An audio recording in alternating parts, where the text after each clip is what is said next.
જય શ્રી કૃષ્ણ, જય માતાજી। ઘણા દિવસથી આપણે જે વસ્તુની વાટ જોતા થાય એ આપણે બનાવવાનો દિવસ આવી ગયો છે। કારણ કે ઘણીવાર કમેન્ટ આવતી ભાઈ તમે ગાયોને છૂટી રાખો, ગાયોનું રહેવાનું હરખું કરો। આપણે કરવું જ હોય પણ થોડીક વાર લાગે કારણ કે તાત્કાલિક બધું ન થાય। તો જે જગ્યાએ આપણે સારો નાખતા હતા અને ચોમાસામાં પણ આપણે ઘાસચારો અહીંયા જ રાખતા હતા એટલે પલળતો।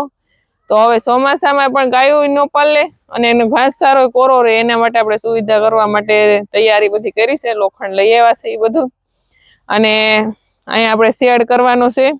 ગાયો પણ રહી કે અને પેલું ઢાળિયું છે ઘણું મોટું છે એ પણ એમાં આપણે હવે બધી ગાયો નથી હમાતી। એનું કારણ છે કે આપણે ગાયો વધી છે આ વર્ષે 3 થી 4 ગાયો વધી ગઈ છે એટલા માટે બધી ગાયો નથી હમાતી। વાસરુને પણ થોડુંક બહાર રહેવું પડે અને બાંધેલી રાખવી પડે। એનું મેઇન કારણ જ છે કે એટલી જગ્યા રહે છે ને એમાં નથી ગાયું બધી રહી એકતી એટલા માટે ખાલી બંધાય તો માંડ છે, છૂટી કેવી રીતના રાખવી।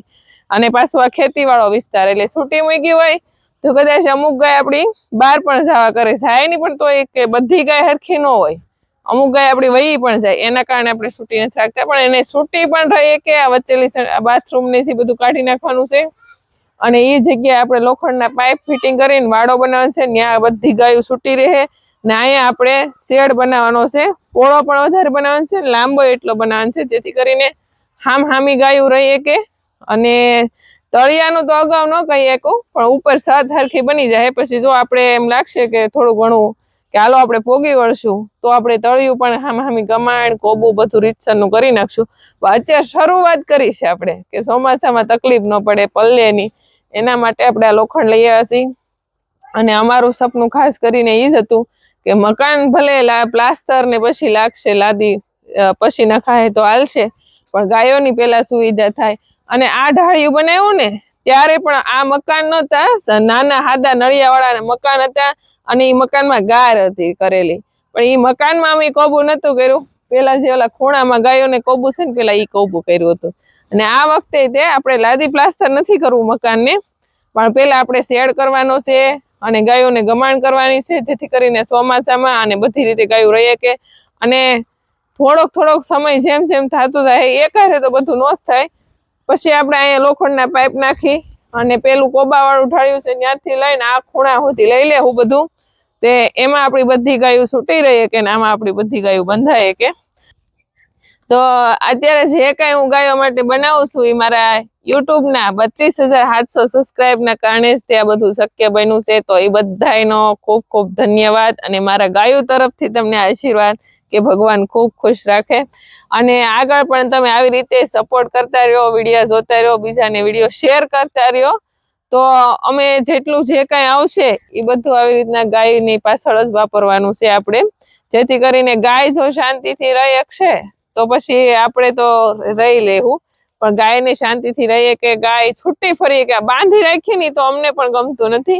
ગાય ફેરવીએ છીએ આપણે જ્યારે પાણી પાવાની હોય ત્યારે પણ ગાયને છૂટી રાખવાનો મને પણ બહુ જ શોખ છે કે હું ગાય મારી છૂટી રહી પણ એનું મેઇન કારણ કે જગ્યા અને વ્યવસ્થા એના કારણે હું ગાયને છૂટી નથી રાખી શકતી પણ હું બને એટલી કોશિશ કરું છું કે મારી ગાય બધી છૂટી રહે, એના મનથી રહે, દિલથી રહે, એને જ્યારે ગમે ત્યારે ખાય, જ્યારે ગમે ત્યારે પાણી પીવે। આ તમામ સપનું છે મારું કે હું મારી ગાયને એવી રીતના રાખું કે એને ગમે ત્યારે પાણી પીવી જોઈએ, એને ગમે ત્યારે ખાઈ લેવી જોઈએ, આવું સપનું છે મારું। પણ પ્રાર્થના કરીએ આપણે ભગવાનને એ પણ પૂરું થાય જલ્દીથી અને આ ગાયોનું શેડ તો હવે અત્યાર સુધી તો વિશ્વાસ ન આવતો બનશે નહીં બને પણ લોખંડ આવી ગયું છે હવે ઘરે એટલે હવે બની જાય અને આપણે બને એટલું વહેલું આવતીકાલે સોમવાર છે એટલે બને એટલું વહેલું જ આપણે શરૂ કરી દેવું કાલથી જ તે જેથી કરીને ઉનાળામાં ગાયોને છાંયા પણ મળી રહે અને પેલી જગ્યાએ આપણે ખુલ્લું કરવાનું છે પણ એમાં વાર લાગશે પણ અહીંયા આપણે બને એટલું વહેલું અને આ પણ બધું હજી તળિયે પણ ખાલી કરાવી અને બને એટલું આમાં પુરાણ કરી અને ઊંચી જગ્યા કરાવશું અને પાણીની અને તમામ સુવિધા આપણે અહીંયા ગાય માટે કરશું જેથી કરીને આપણે કેમ ફરવા જવું પડે, ઓલી બાજુ લેવા જવું પડે, એવું જવું ન પડે, તમામ સુવિધા અહીંયા અહીંથી છે। એટલે આ સંડાસ બાથરૂમ શરૂ કરાવી દેવું ને ફળિયા વચ્ચે જે કાંઈ છે એ બધું કઢાઈ નાખશું અને ખાલી ઝાડવાના છે અહીંયા ગાયો છૂટી રહે એવી આપણે પૂરેપૂરી કોશિશ કરશું. ઝાડવા પેલેલી વાવ્યા થાય એટલા જ માટે વાવ્યા થાય કે આપણી ગાયો ઝાડના છાયા નીચે ઉનાળામાં બેઠી રહે એટલા માટે. તો ગુંદો તો આપણો છે જ તે. અહીં સંતરાનું ઝાડવું છે પણ નાનું એવું છે, પણ વડલો અને લીમડો બે તૈયાર થઈ ગયા છે. આવતા ચોમાસે બહુ મોટા થઈ જાય એટલે છાંયો પણ રહે ને અહીંયા બધું આપણે હરખું કરાવીને પુરાણ કરી ને અહીંયા આ બાથરૂમ કઢાવી અને અહીંયા જ આપણે બધી ગાયો ખુલ્લી રહે એવો લોખંડના પાઇપ નાખીને વાડો બનાવશું.